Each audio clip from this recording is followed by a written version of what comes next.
내 하나님을 감사함으로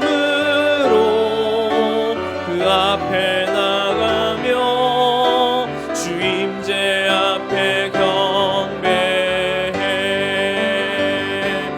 예루살렘아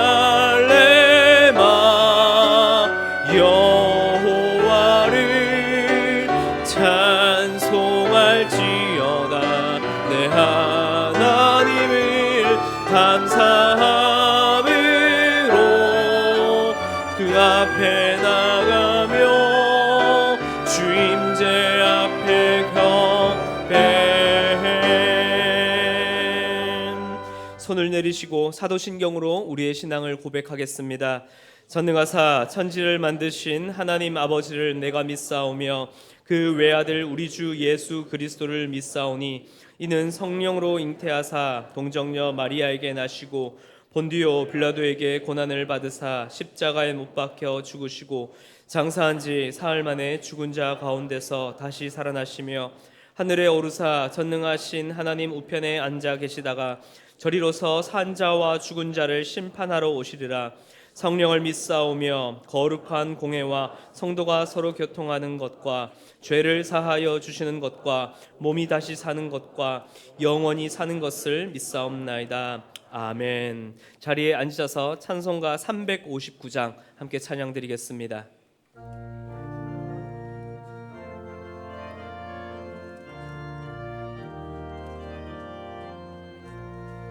천성을 향해 가는 성도들아 앞길의 장애를 두려워 말라. 성령이 너를 인도하시리니 왜 지체를 하고 있느냐.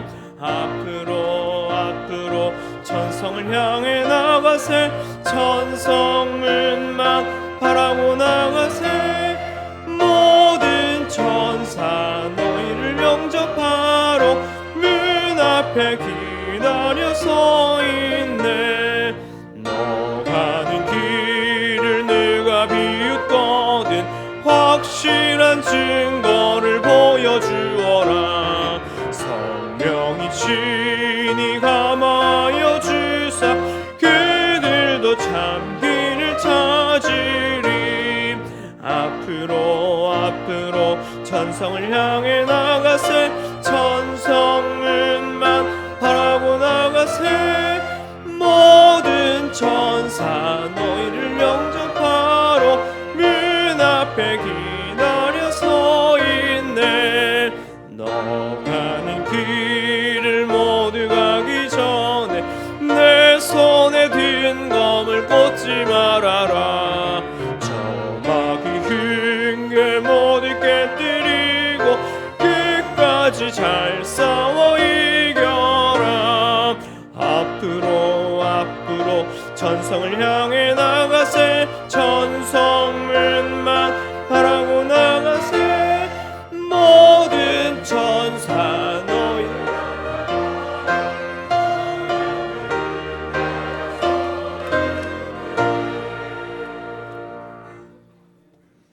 하나님 아버지 감사합니다. 우리를 예배의 자리, 기도의 자리, 은혜의 자리로 불러주시니 감사합니다. 우리가 사는 세상은 물질주의와 인본주의로 인해 나의 유익을 추구하며 십자가 보혈의 은혜가 점점 희미해져가는 세상을 살아가고 있음을 고백합니다. 믿음 없이 살아가는 우리의 죄를 용서해 주옵소서. 우리의 삶이 오직 성경, 오직 그리스도를 믿는 믿음으로 하나님께 영광 돌리는 삶을 살게 하여 주옵소서. 마더와이즈 양육 1~3단계가 진행 중에 있습니다. 말씀을 통해 삶의 지혜와 믿음의 성숙을 이루어가는 복된 시간이 되게 하옵소서. 다음 세대를 위해 기도합니다. 은혜의 동산 어린이집, 기독학교, 유아부에서 청년부에 이르는 다음 세대가 믿음 위에 든든히 서게 하시고 세상을 이끌어갈 수 있는 지혜와 리더십을 허락해 주옵소서. 4월 12일에는 이웃과 함께하는 사랑 나눔 바자회를 준비하고 있습니다. 우리만의 행사가 아닌 지역 주민들을 초대하고 소통하는 축제의 장이 되기를 원하며 계획하고 준비하는 운정위원들에게 은혜를 더하여 주옵소서. 교회를 위하여 보이지 않는 곳에서 헌신하고 수고하는 일꾼들에게 하나님 위로하여 주시고 기쁨으로 잘 감당할 수 있도록 하나님 함께하여 주옵소서. 말씀 전하시는 담임 목사님에게 성령의 충만함으로 함께하시고 성경에 계시된 예수 그리스도를 증거하는 데 부족함이 없게 하옵소서. 씨 뿌리는 계절입니다. 옥토밭에 뿌려지는 씨처럼 오늘 말씀이 우리의 삶에 풍성한 열매 맺기를 소원합니다. 예수님의 이름으로 기도합니다.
드린 예물을 위해 기도하겠습니다.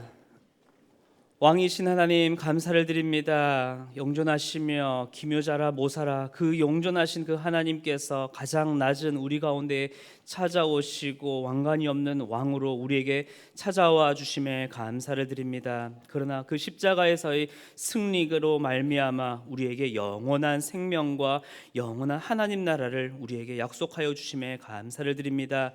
그 승리를 힘입어 그 은혜를 힘입어 날마다 믿음으로 주님과 함께 걸어가는 우리의 삶이 되게 하여 주시옵소서. 주께서 우리에게 주신 영원한 승리와 그 은혜에 감사를 드리며 귀한 예물을 주께 올려드립니다. 그리고 이 물질 가운데에 우리의 마음과 뜻과 정성을 담아 드리오니 주님 기뻐 받아 주시옵소서.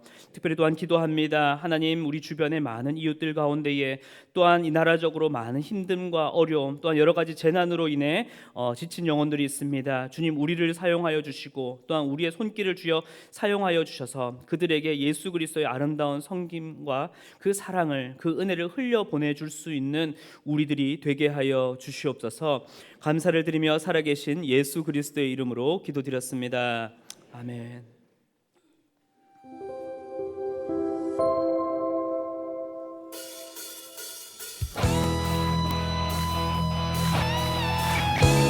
영원을 기뻐하는 것이 우리의 일입니다. 다른 것에 소망을 두지 않고 오직 주님 앞에 소망을 둡시다. 할렐루야.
교회 소식을 전해드리겠습니다. 먼저 오늘 예배 가운데 처음 나오신 여러분들을 주님의 이름으로 환영하고 축복합니다.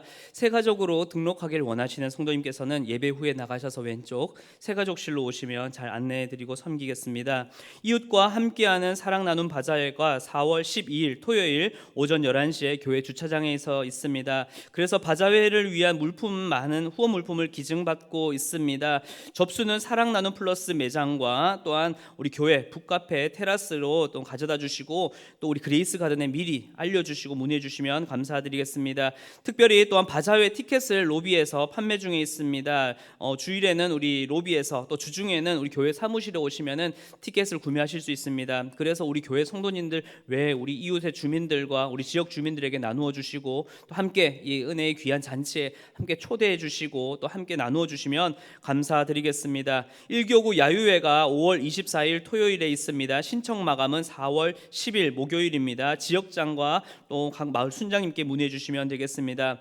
은하수 기도회가 있습니다. 4월 5일 토요일 새벽 5시 30분에 우리 새벽 기도회가 있는데요. 이날은 유아부를 위한 집중 기도회 시간으로 갔습니다. 교육국에서 중등부 교사를 모집하고 있습니다. 인원은 5명이고 김태호 부장집사님께 문의해 주시면 되겠습니다. 늘푸른 학교 시간과 장소가 변동되었습니다. 3월 30일 오늘부터 오전 9시 30분을 시작으로 하여서 그레이스홀에서 모인 후에 늘푸른 학교 후에 예배는 3부 예배로 함께 드립니다. 선교국에서 캄보디아 단기 선교 팀원을 모집합니다. 7월 11일부터 7월 15일 화요일까지 캄보디아 소망의 마을 우리 기석창 선교사님과 이지영 선교사님의 사역지입니다. 4월 27일 주일까지 신청 마감이고요. 신청은 사무실에 비치된 신청서로 신청해 주시면 되겠습니다. 문의사항은 기예준 목사님께 문의해 주시면 되겠습니다. 열린다락에서 크로마 하프 단원을 모집합니다. 서미숙 집사님께 문의해 주시면 됩니다. 네오스 색소폰 찬양 단원을 모집 중에 있습니다. 하정호 집사님께 문의해 주시면 되겠습니다. 교인 동정 동정입니다. 교육자 동정입니다. 중등부를 섬기고 계시는 장현진 전도사님의 결혼식이 4월 5일 토요일 오후 2시 대전 S가든 웨딩홀 4층 르시엘 홀에서 있습니다. 교회에서는 당일 오전 11시에 버스가 출발합니다. 교인 동정입니다. 예빈마을 김병원 집사님, 안현숙 집사님 이사하셨습니다. 남양마을 윤한종 집사님 흑염소 보신탕 개업하셨습니다. 장례입니다. 포도마을 한현주 성도님 부친상 당하셨습니다. 장례 일정은 확정 후에 단체 문자를 통해 알려드리겠습니다. 별빛마을 박창길 집사님, 이계정 집사님 부친상 당하셨습니다. 위로 예배는 오늘 오후 2시에 출발할 예정입니다. 함께 가실 분들은 저에게 문자해 주시면 감사드리겠습니다. 이번 주 식당 봉사는 사랑마을 포도마을입니다. 다음 주 식당 봉사는 소망마을 동산마을입니다. 다음 주 청소 봉사는 별빛마을입니다. 이제 하나님의 말씀을 함께 찾도록 하겠습니다. 오늘 말씀은 사도행전 28장 11절부터 31절까지 말씀입니다. 신약성경 236쪽입니다. 사도행전 28장 11절부터 31절까지 말씀을 저와 교독하여 읽도록 하겠습니다. 석 달 후에 우리가 그 섬에서 겨울을 난 알렉산드리아 배를 타고 떠나니 그 배의 머리 장식은 디오스구로라.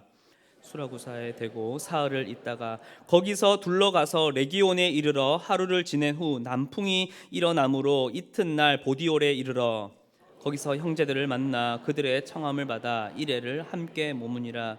그래서 우리는 이와 같이 로마로 가니라. 그곳 형제들이 우리 소식을 듣고 아비오 광장과 트레이스 타베르네까지 맞으러 오니 바울이 그들을 보고 하나님께 감사하고 담대한 마음을 얻으니라. 바울에게는 자기를 지키는 한 군인과 함께 따로 있게 허락하더라. 사흘 후에 바울이 유대인 중 높은 사람들을 청하여 그들이 모인 후에 이르되 여러분 형제들아, 내가 이스라엘 백성이나 우리 조상의 관습을 배척한 일이 없는데 예루살렘에서 로마인의 손에 죄수로 내준 바 되었으니 나를 신문하여 죽일 죄목이 없으므로 석방하려 하였으나 유대인들이 반대하기로 내가 마지 못하여 가이사에게 상소함이요 내 민족을 고발하려는 것이 아니니라. 보고 함께 이야기하려고 청하였으니 이스라엘의 소망으로 말미암아 내가 이 쇠사슬에 매인 바 되었나라. 그들이 이르되 우리가 유대에서 내게 대한 편지도 받은 일이 없고 또 형제 중 누가 와서 내게 대하여 좋지 못한 것을 전하든지 이야기한 일도 없느니라. 너의 사상과 어떠한가 듣과 하지니 이 파에 대하여는 어떠서든지 반대를 받을 줄 알기 때문이라 하더라. 그들이 날짜를 정하고 그가 유숙하는 집에 많이 오니 바울이 아침부터 저녁까지 강론하여 하나님의 나라를 증언하고 모세의 율법과 선지자의 말을 가지고 예수에 대하여 권하더라. 그 말을 믿는 사람도 있고 믿지 아니한 사람도 있어. 서로 맞지 아니하여 흩어질 때에 바울이 한 말로 이르되 성령이 선지자 이사야를 통하여 너희 조상들에게 말씀하신 것이 옳도다. 일러스되 이 백성에게 가서 말하기를 너희가 듣기는 들어도 도무지 깨닫지 못하며 보기는 보아도 도무지 알지 못하는도다. 이 백성들의 마음이 우둔하여져서 그 귀로는 둔하게 듣고 그 눈은 감았으니 이는 눈으로 보고 귀로 듣고 마음으로 깨달아 돌아오면 내가 고쳐줄까 함이라 하였으니 하나님의 이 구원이 이방인에게로 보내어진 줄 알라. 그것들은 그것을 들으라 하더라. 바울이 온 이태를 자기 셋집에 머물면서 자기에게 오는 사람을 다 영접하고 하나님의 나라를 전파하며 주 예수 그리스도에 관한 모든 것을 담대하게 거침없이 가르치더라. 아멘. 담임 목사님 나오셔서 담대하게 거침없이라는 제목으로 말씀 전해 주시겠습니다.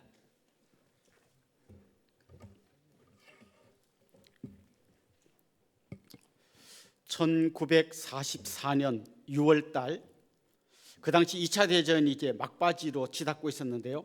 당시 연합군들은 독일군을 어느 정도 몰아붙이면서 승기를 잡았습니다.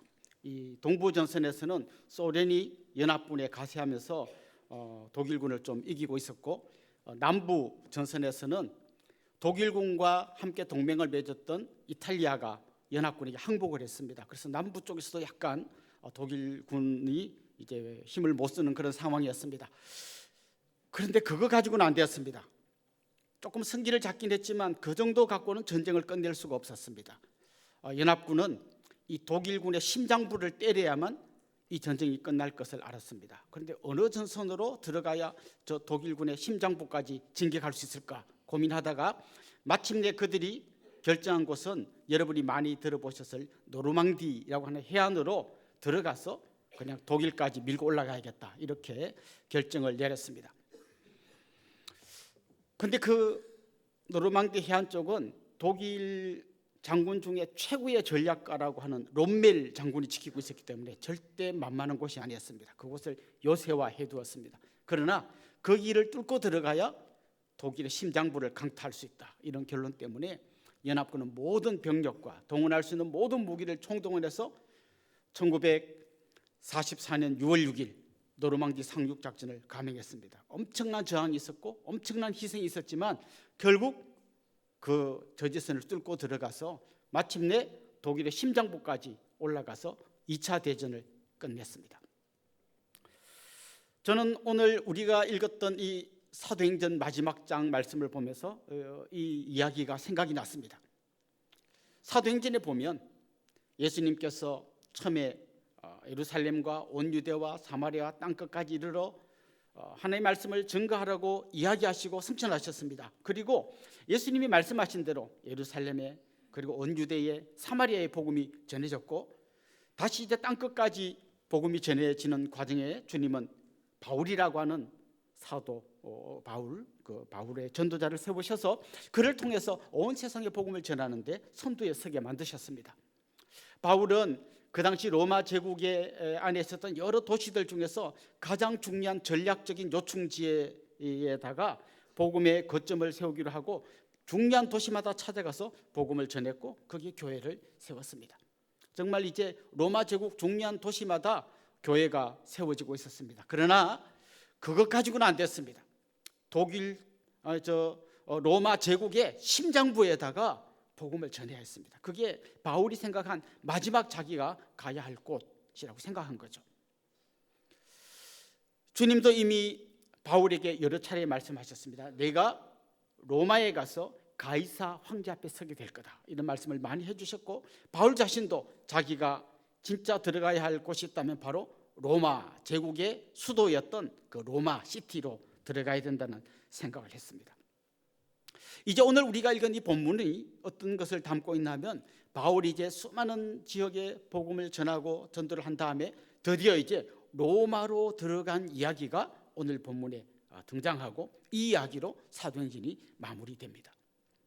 자, 여러분, 지금 적의 심장부를 강타했다 이렇게 말하면 보통 어떤 이미지가 떠오르는가 하면 놀라운 어떤 무기를 가지고 가서 그것을 초토화시킨 그런 그림이 떠오릅니다. 노르망디 상륙 작전을 감행했던 연합군들은 자기들이 동원할 수 있는 모든 무기를 총동원했습니다. 그리고 거기다가 쏟아부었고 마침내 그 저지선을 뚫었습니다. 그렇다면 바울에게는 어떤 무기가 있었을까요? 그의 손에는 어떤 무기가 들려 있었을까요? 오늘 본문에 보면 그는 어떤 칼이나 창이나 방패나 이런 걸 들고 로마로 진격해 들어간 게 아닙니다. 그는 아무것도 자기 손에 들고 있지 않았습니다. 더욱이 그는 죄수의 몸으로 지금 끌려가는 중입니다. 좀 전까지 로마 제국의 심장부를 강타하고 이런 이야기를 할 때는 뭔가 막 람보 같은 이미지가 떠올랐는데 웬 죄수가 터덜터덜 끌려가는 장면이 오늘 본문에 나옵니다. 도대체 그는 아무 무기도 없이 그냥 무슨 배짱으로 로마 심장부를 강타한다고 들어가고 있을까요? 그냥 자기 혼자 정신 승리를 하고 있는 게 아닐까요? 근데 사실 바울에게는 사람들이 알지 못하는 놀라운 무기들이 들려져 있었습니다. 고린도후서 6장 7절에 보면 이런 말씀이 나옵니다. 진리의 말씀과 하나님의 능력으로 그다음 뭐라 그랬습니까? 의의 무기를 좌우에 가지고 의의 무기를 좌우에 가졌는데 그 의의 무기가 뭡니까? 진리의 말씀과 하나님의 능력이라는 거예요. 그는 사람들이 생각했던 것처럼 뭔가 막 로마 제국을 무너뜨릴 만한 엄청난 무기나 병력을 갖고 로마로 들어간 게 아닙니다. 그냥 빈손으로 들어간 것처럼 보입니다. 죄수로 묶여서 끌려 들어간 것처럼 보입니다. 그러나 그의 손에는 진리의 말씀이 들려져 있었고 하나님의 능력의 손이 그의 손을 붙들고 있었습니다. 이게 지금 바울이 로마로 들어가는 아주 역설적인 모습입니다. 고린도서 10장 4절 5절에도 이런 말씀이 나옵니다. 우리의 싸우는 무기는 육신에 속한 것이 아니요 오직 어떤 견고한 진도 무너뜨리는, 그 다음 뭐라 그랬습니까? 하나님의 능력이라. 이 하나님 능력은 모든 이론을 무너뜨리며 하나님 아는 것을 대적하여 높아진 것을 다 무너뜨리고 모든 생각을 사로잡아 그리스도에게 복종하게 한다. 이렇게 말씀하고 있습니다. 진리의 말씀, 그리고 바울을 붙들고 있는 하나님의 능력, 이 하나님의 능력이 모든 견고한 진을 다 무너뜨린다는 거예요. 하나님을 대적하여 높이 쌓아 올린 그 로마의 강력한 제국도 이 하나님의 능력, 진리의 말씀 앞에서 무너져 내릴 거라는 걸 바울이 미리 이야기했고 역사는 그대로 되었다는 것을 우리에게 알려줍니다. 바울이 이렇게 초라한 죄수의 몸으로 들어갈 때 그가 로마 제국을 뒤흔들어 놓고 그 로마의 견고한 진이 무너지고 그곳에 하나님의 복음이 힘있게 전파될 것을 예상한 사람은 아무도 없었을 것입니다. 그러나 그가 가는 곳마다 그가 전한 이 복음이 로마 전체를 뒤흔들어 놓았고 마침내 로마가 기독교 국가로 나아가는데 초석을 놓았습니다. 사실 바울이 전한 복음은 로마 제국의 질서와 정면으로 충돌하는 거였어요. 로마 제국의 질서는 어떤 겁니까? 칼을 들고 창을 들고 말을 타고 전 세계를 정복하기 위해서 쳐들어가서 그들의 칼의 힘으로, 그들의 무력으로, 말발굽으로 사람들을 짓밟고 가는 곳마다 길을 내고, 그래서 로마라고 하는 큰 거대한 제국을 만들었습니다. 그리고 그 칼 아래에서 숨도 못 쉬게 해놓고 그걸 바로 로마의 평화라고 불렀습니다. 그러나 바울이 지금 들고 들어가는 진리의 말씀, 복음은 그런 게 아니었습니다. 힘으로 남을 밟고 눌러서 이기는 그런 방식의 평화가 아니라 예수 그리스도께서 십자가에서 죽으시고 그가 죽은 그 자리에서 수많은 생명들이 새롭게 올라오는 놀라운 대역전의 드라마 같은 이야기가 복음의 핵심입니다. 그러니까 로마 사람들은 힘으로 눌러야 된다 하는데 기독교 복음은 오히려 밟히고 눌리고 죽으면서도 더 놀라운 생명력을 가지고 있었던 것이죠. 그리고 바울이 전하는 이 말씀 안에는 놀라운 능력이 있습니다. 성경에 보면 말씀에 검이라는 말이 나옵니다. 좌우에 날이 서 있는 검과 같은 말씀입니다. 이 말씀이 사람들의 혼과 영과 관절과 골수를 찔러 쪼개기까지 합니다. 칼은 한 사람의 생명을 끊을 수 있는 그 정도까지 찌르지만 이 복음은 사람이 멀쩡하게 있는데 그 심령과 관절과 골수, 영과 혼까지 그냥 깊은 곳까지 뚫고 들어갑니다. 그리고 이 날선 검은 오랜 세월 마귀에게 묶여있던 수많은 굴레들을 끊어버리고 그 사람에게 참된 자유와 평강을 선물로 줍니다. 오늘 본문에 보면 바울이 전했던 복음의 핵심을 한마디로 말하면 하나님 나라의 복음이라고 말합니다. 좀 쉬운 말로는 천국 복음이에요. 무슨 말인가 하면 그동안은 마귀의 굴레에 묶여가지고 지옥 같은 삶을 사는 겁니다. 마귀의 종로로 타는 겁니다. 그 마귀가 시키는 대로 그냥 살아가는 겁니다. 소망 없이 절망 가운데 사는 겁니다. 여러분 그 역사를 잘 보면요, 모든 권력을 다 잡은 로마의 황제, 그의 말 한마디, 아니 손가락 방향 하나로 사람을 죽이고 살리고 하는 그 권력의 최정점에 있던 황제들이 굉장히 힘들게 살았어요. 막 정신이 혼란하고 막 늘 두려워하고 누가 자기를 죽일까 봐 늘 긴장하고 안 죽이려고 딴 사람 다 죽이고 엄청 불안하게 살았어요. 칼과 창으로 얻은 권력, 그 정점에 올라가도 거기는 평강이 없습니다. 거기는 절망밖에 없습니다. 그러나 예수 그리스도의 복음을 받아들인 사람의 마음속에는 세상이 알 수 없는 놀라운 평강이 찾아옵니다. 그를 옥죄고 있던 그 마귀의 사슬을 주님께서 끊어주실 때 그는 진정한 자유를 경험하고 진정한 평화를 경험하게 된 것이죠.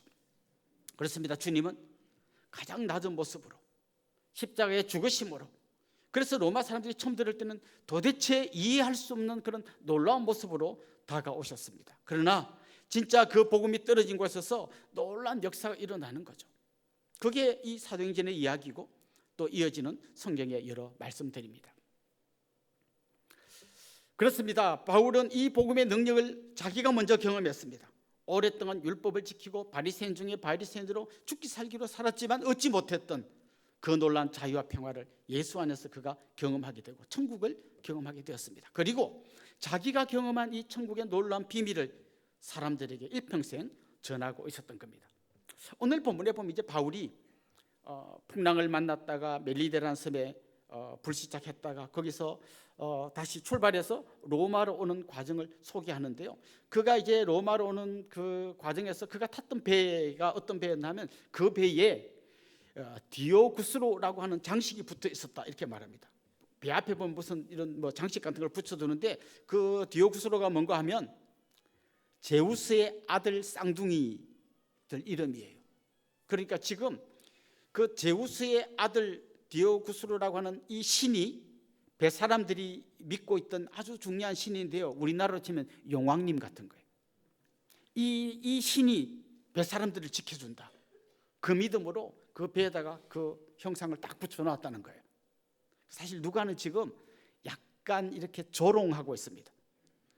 바로 그 앞에 어떤 일이 있었습니까? 그들이 믿던 신이 아무 힘도 못 쓰고 배가 침몰하여 거의 다 죽을 뻔한 걸 하나님이 극적으로 건져주셨잖아요. 그런데 그 하나님이 건져주신 거 모르고 아무 힘도 없이 배가 침몰하게 만들었던 그 우상의 모형을 똑 붙여놓고 지금 배가 가고 있는 겁니다. 그리고 그 배에 타고 있는 죄수들, 특별히 바울을 지금 데리고 가는 사람들은 누굽니까? 세계 최강 로마의 군인들입니다. 세계 최강 로마의 군인들이 뱃사람을 지켜주는 신을 모시고 쫙 가고 있다고 말하는데 누가는 그걸 보고 속으로 낄낄 웃고 있는 겁니다. 그게 뭐냐? 아무 힘도 없는 우상, 그리고 로마의 칼과 그 군인들의 힘으로는 절대 뚫을 수 없는 사람의 영과 혼과 심령과 골수까지 쪼개는 복음을 들고 하는 바울은 아주 초라한 죄수처럼 끌려가지만 진짜 모든 걸 다 가진 자고 모든 걸 다 갖고 있는 로마 군인들은 사실은 다 허당이잖아요. 이걸 그는 아주 재미있게 마치 굳이 이야기하지 않아도 되거든요. 그 배에 그거 붙었다는 거 얘기하지 않아도 되는데 봐봐 얼마나 바보 같은 사람들인가라면 아마 웃으면서 이 본문을 기록했을 거예요. 그렇습니다. 우리 그리스도인들의 무기는 그들의 무기와 전혀 다른 거예요. 저들이 칼을 들었다고 우리도 같이 칼을 드는 게 아닙니다. 저들이 말발굽으로 바른다고 우리도 더 큰 말을 타고 그들을 받는 게 아닙니다. 우리에게는 그들에게 없는 무기가 있습니다. 진리의 말씀이 있습니다. 하나님의 능력이 있습니다. 여러분이 무기가 뭡니까? 혹시 여러분은 전 아무 무기도 없어요. 복음을 전하고 싶은데 저에게는 아무 무기가 없어요. 저는 뭐 좀 뛰어난 학벌이 있어야 되는데 나는 가방끈이 짧은데 내가 복음 전하고 싶은 분은 막 명문대학을 졸업하고 대학원을 졸업하고 유학까지 갔다 온 사람인데 저런 사람 앞에 내가 어떻게 말합니까? 여러분 학벌이 우리의 무기가 아니에요. 내가 좀 돈이 있어서 밥이라도 사주고 복음을 전해야 되는데 맨날 얻어먹으면서 어떻게 복음을 전합니까? 오늘 본문을 보십시오. 바울은 죄수의 몸으로 와 있습니다. 심지어 그는 밖으로 나가지도 못해서 자기 셋집에 연금되어 있습니다. 그 어떻게 복음을 전합니까? 자기가 못 나가니까 사람들을 자기 셋집으로 오게 했습니다. 중요한 것은 진짜 무기를 가진 사람은 어떤 상황 속에서도 복음을 전할 수 있다는 거예요. 진리의 말씀을 소유한 사람, 하나님의 능력을 힘입은 사람은 어떤 환경, 어떤 어려움 속에서도 복음을 전할 수 있다는 거예요. 오늘 본문 마지막에 나오는 말씀이 거침없이 담대하게라는 말입니다. 거침없이 담대하게, 그 무엇도 방해할 수 없고 그 누구도 막을 수 없는 이 복음의 능력을 가지고 바울은 지금 계속 전진하고 있는 것입니다. 사도행전 23장 11절에 보면 주님께서 바울에게 예루살렘 공회 재판 받던 그날 저녁에 이런 말씀을 주셨습니다. 담대하라. 내가 예루살렘에서 나의 일을 증언한 것 같이 로마에서도 증언하여야 하리라. 너 지금 거기 있다고 걱정하지 마라. 너 앞으로 로마에 갈 거고 거기서 복음 전할 거야. 그럼 너 뭐 하면 되냐? 담대하라 이렇게 말했어요. 근데 오늘 보면 마지막이 뭐라고요? 담대해가지고 담대하게 그렇게 복음을 전했다는 것이죠. 실제로 바울이 로마까지 오는 동안 우리가 앞에서 살펴본 것처럼 얼마나 많은 방해가 있었습니까? 유대인들이 그를 죽이려고 음모를 꾸미고 있었습니다. 그는 2년간 가이사랴 감옥에 갇혀 있었습니다. 그가 로마로 오는 중에 탄 배가 풍랑을 만나서 배가 거의 침몰 직전까지 갔습니다. 배가 침몰을 하려고 할 때 로마 군인들이 죄수들 다 죽입시다. 하마터면 바울 그때 죽을 뻔했습니다.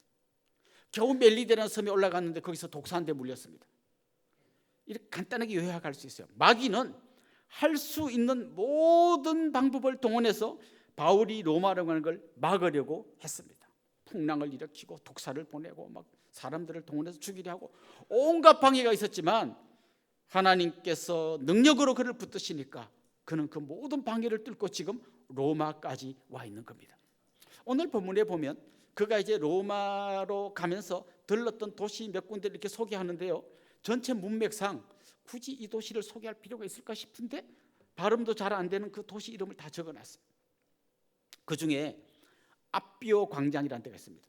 그 앞비오 광장에 들어갔을 때 그 믿는 형제들이 나와서 그를 맞아 주었다는 이야기가 있습니다. 이것도 굉장히 역설적인 이야기예요.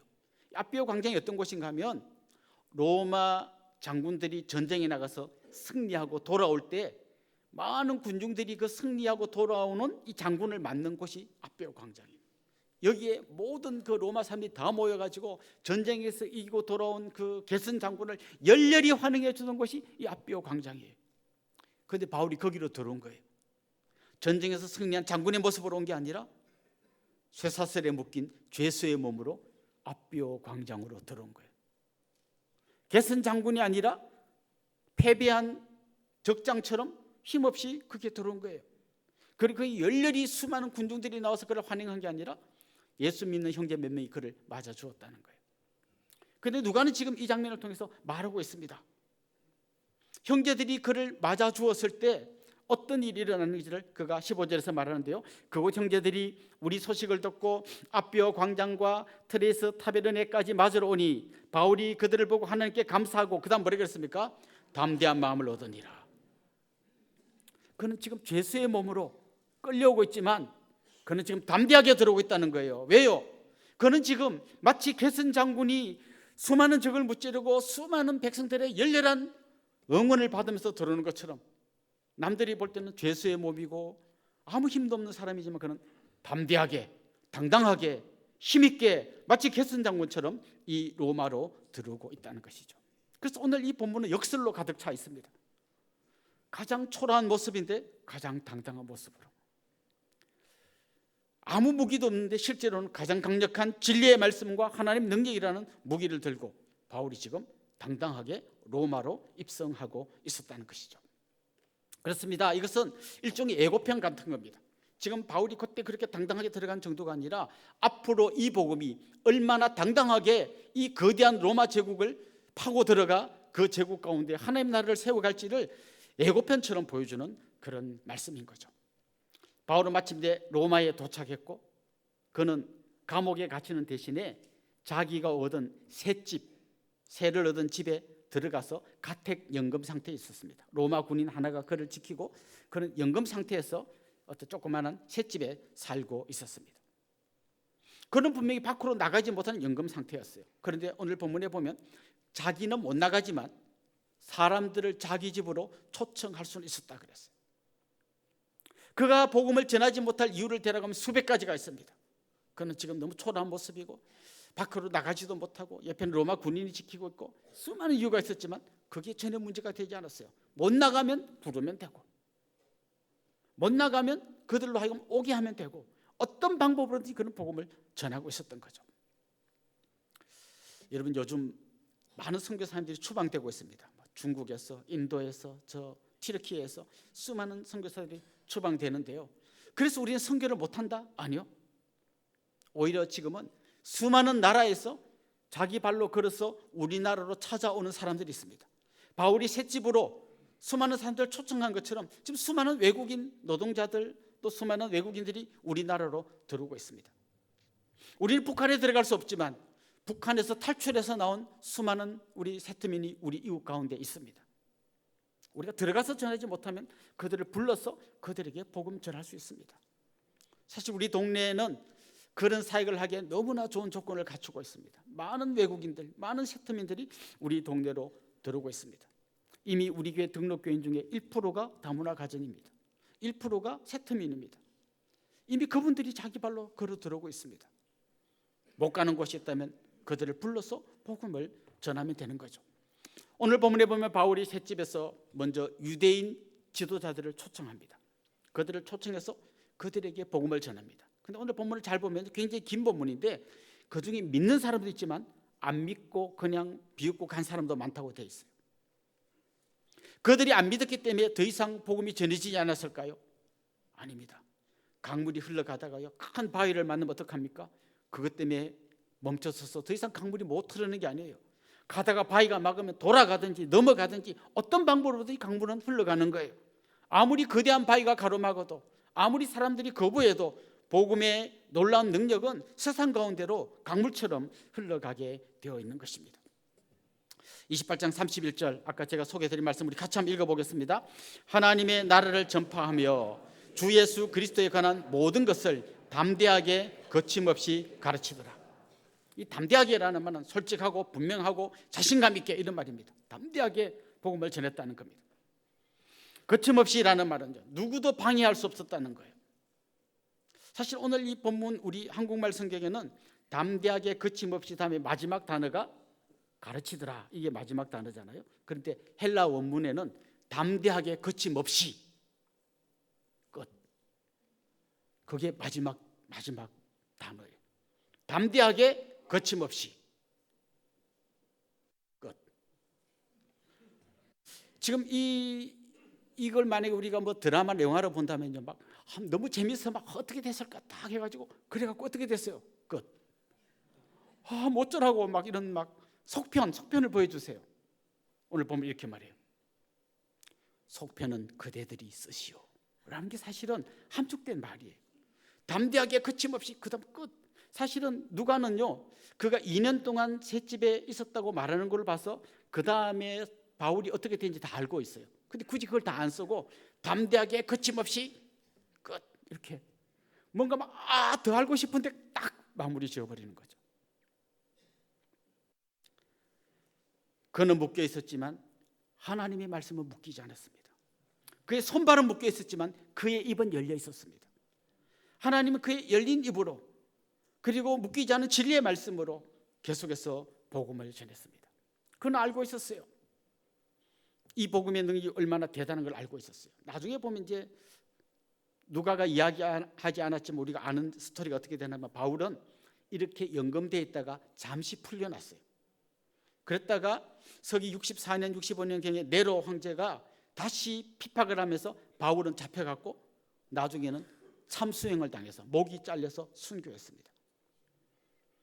나중에 그가 잡혀 들어가서 이제 그때는 본격적으로 이런 가택연금이 아니라 감옥에 들어갔죠. 로마의 깊은 감옥에 들어갔는데 거기서도 그는 더 이상 이제 복음을 전할 데도 없고 아무것도 할 수 없는 그때에도 그는 자기 옆에 있는 간수들에게 계속 복음을 전했어요.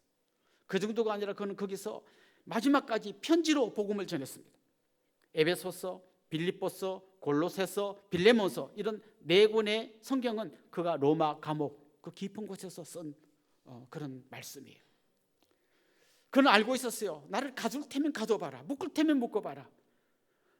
나를 셋집에 두면 불러서 전할 거고 거기도 부르기도 못한 정도로 나를 감옥에 가두면 편지를 써서라도 복음을 전할 거다. 그는 거침없이 담대하게 마지막 순간까지 복음을 전하고 있었던 것이죠. 그렇습니다. 그의 조건을 보십시오. 죄수의 몸입니다. 셋집에 갇혀 있습니다. 옆에 군인이 지킵니다. 수십 가지 어려움이 있지만 그는 알고 있습니다. 이 복음의 능력, 진리의 말씀의 능력, 하나님의 능력을 심어보면 나는 거침없이 담대하게 복음을 전할 수 있다. 이게 그의 이야기입니다. 아마 여러분 중에서 그런 생각하는 분이 있을 겁니다.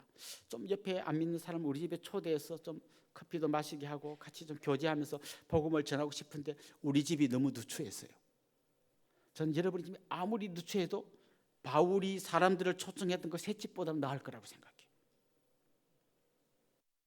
우리가 자꾸 속으면 안 됩니다. 내가 뭐가 없었어, 부족했어, 아니에요. 여러분에게는 진리의 말씀이 있고 하나님의 능력이 함께하고 있다는 걸 기억하시기 바랍니다. 그렇습니다. 바울은 나중에 이야기합니다.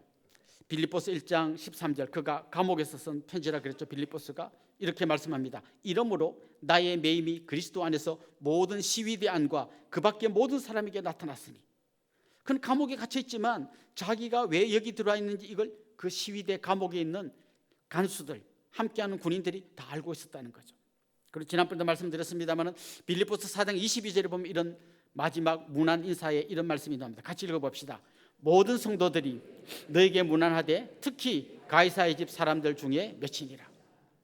가이사의 집 사람들, 그들은 아마 가이사를 지키는, 황제를 지키는 군인들이었을 겁니다. 그들이 지금 문안 인사를 빌립보 성도들에게 전해달라고 옆에서 부탁하고 있다고 빌립보서에 말하고 있습니다. 사랑하는 성도 여러분, 방금 말씀드린 것처럼 사도행전은 갑자기 거침없이 담대하게 어쨌다고 이렇게 끝나버렸습니다. 이 사도행전을 처음 읽었던 독자는 데오빌로라고 하는 사람이었고, 아마 데오빌로 한 명에게 보낸 편지가 아니라 데오빌로와 그 주위에 있는 성도들이 같이 보라고 보낸 내용일 거예요. 이걸 읽는 분들은 어떤 생각을 했을까요? 계속해서 로마가 그들을 압제하고 피팍을 당하고 잡혀 죽고 감옥에 갇히고 다른 동네로 쫓겨나고 하는 수많은 핍박 속에서 이 편지를 읽으면서 그들은 아마 주먹을 불끈 쥐면서 이렇게 말했을 것입니다. 거침없이 담대하게 이렇게 말하고 같이 아마 은혜를 나누었을 거예요. 이제 이 마지막 거침없이 담대하게라고 하는 이 마지막 문장이 여러분에게 외치고 있습니다. 이제는 우리가 대답할 차례입니다. 사도행전 28장으로 끝났습니다마는 지난 2000년 역사 동안 사도행전 29장, 30장, 31장이 계속 2000년 동안 성경에는 기록되지 않았지만 계속해서 지금 이루어지고 있습니다. 이제 우리 차례가 되었습니다.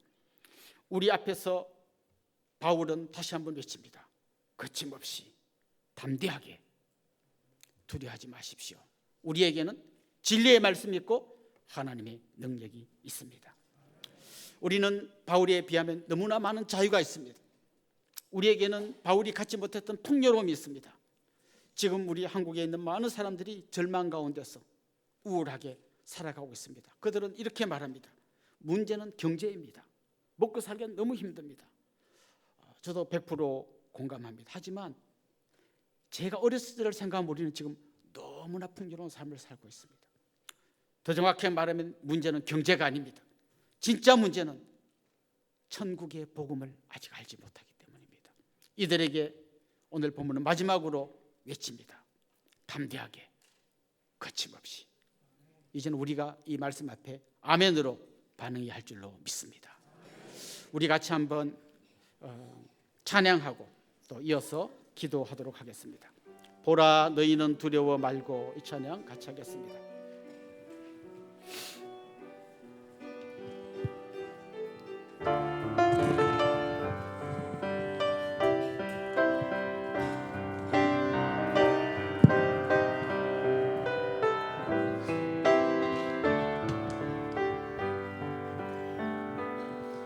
보라 너희는 두려워 말고, 보라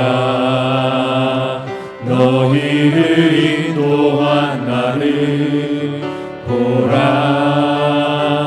너희는 지치지 말고, 보라 너희를 구원한 나를, 너희를 치던 적은 어디 있느냐, 너희를 억누르던 원수는 어디 있느냐.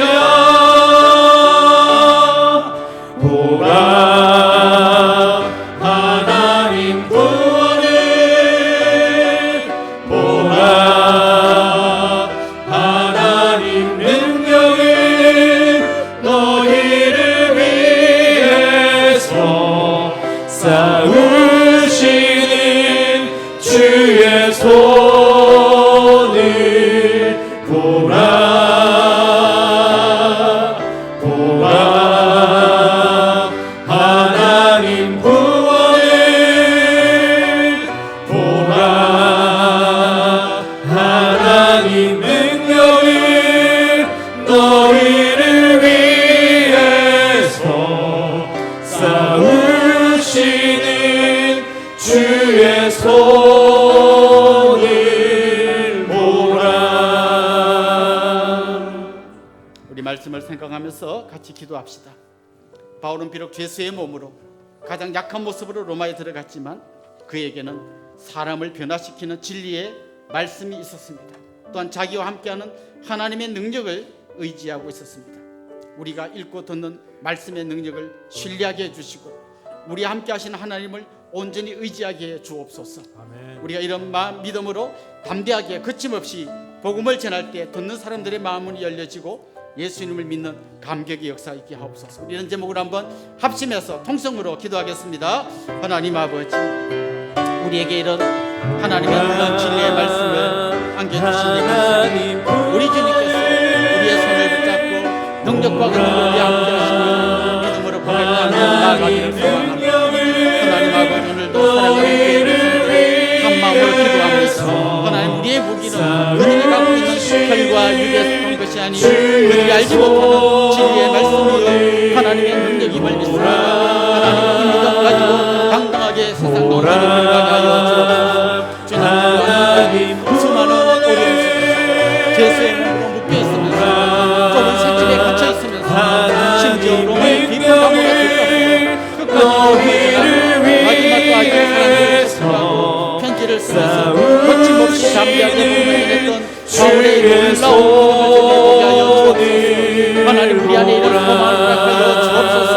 하나님의 은혜, 하나님의 능력으로 하나님 주신 말씀의 힘으로 우리가 하나님 믿는 수많은 사람들에게 담대하게 거침을 하여 주옵소서. 하나님, 끝나버린 그 위기의 이야기 너희를 위해서 이제는 우리가 이 시대들의 사도행전의 도와주시옵소서. 그래서 우리 가운데 있는 하나님 하여 주시옵소서. 우리가 하나님 복음을 전할 때에 우리에게 담대함을 주시고 거침없는 말씀의 능력을 하나님 능력이 너희를 위해서 하나님 인도하여 주시고 싸우시니 주시옵소서. 주의 손을 하나님 아버지, 초라한 죄수의 몸으로 로마에 끌려 들어가고 있는 바울인 것처럼 보이지만 그의 손에는 진리의 말씀이 들려 있었고 그에게는 하나님의 능력이 함께 하신 줄 믿습니다.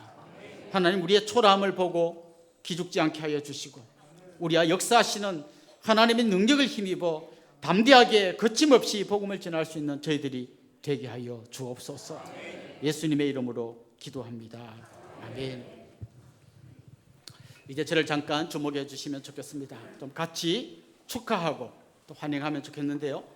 지난주가 생일이었던 분 같이 한번 축하하면 좋겠습니다. 한번 손 들고 자리에서 한번 일어나 볼까요? 예, 우리 권사님, 성도님, 집사님, 또요. 지난주가 결혼 기념일이었던 분, 아름다운 가정을 이루신 분들 한번 손 들고 또 일어나 봅시다. 네, 우리 장로님, 권사님, 혹시 오늘 우리에게 처음 오신 분, 또 등록하기를 원하는 분, 이런 분도 같이 환영하면 좋겠습니다. 한번 용기를 내서 손을 들어봅시다. 네, 우리 이분들 주님의 이름으로 환영하고 또 축복하도록 하겠습니다. 아주 먼 옛날.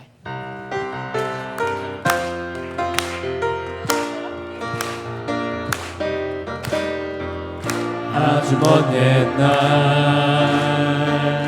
하늘에서는 당신을 향한 계획이 있었죠. 하나님께서 바라보시고 좋았더라고 말씀하셨네.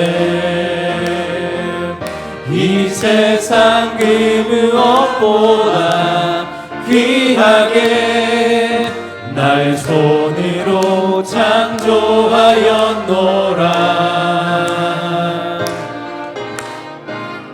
내가 너로 인하여 기뻐하노라. 내가 너를 사랑하노라. 사랑합니다. 축복합니다. 사랑해요.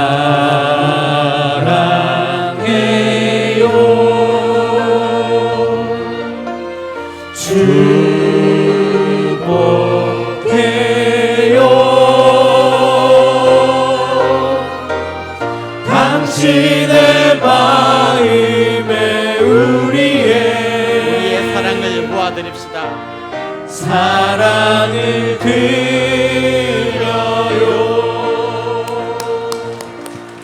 축복합니다. 축복합니다. 우리 옆에 있는 분들, 앞에 있는 분들 감사합시다. 주님의 이름으로 사랑하고 축복합니다. 이제 우리 자리에서 한번 다 일어나겠습니다. 우리 폐회송 우리는 움직이는 교회 같이 찬양하고 축도로 예배를 마치겠습니다.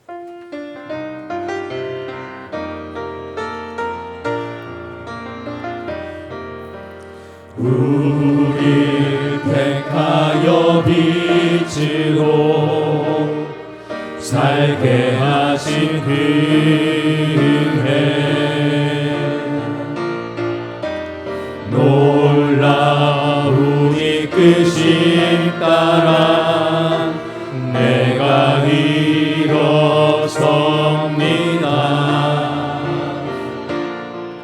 우리를 가득 채우사